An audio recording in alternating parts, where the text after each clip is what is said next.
নমস্কার, সকলকে সুপ্রভাত। জয় মা তারা, জয় গুরু বামদেব। আজ 4 সেপ্টেম্বর, 18 ভাদ্র, বুধবার।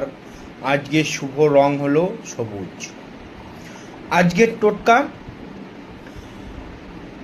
ভাগ্য পরিবর্তনের। কি করবেন? বৃহস্পতিবার থেকে করুন এই বিশেষ টোটকা। দেখুন, ম্যাজিকের মতন ফল পাবেন।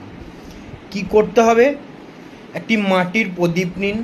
মাটির প্রদীপের মধ্যে একটু হলুদ নিন এবং একটু কাঁচা দুধ নিন।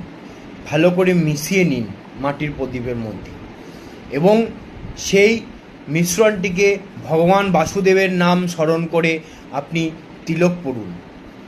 প্রতি বৃহস্পতিবার করুন এই টোটকাটি। দেখুন, আপনার ভাগ্য পরিবর্তন হবেই হবে। আপনার হওয়া কাজ যেগুলো আটকে যাচ্ছিল সেগুলো আস্তে আস্তে হতে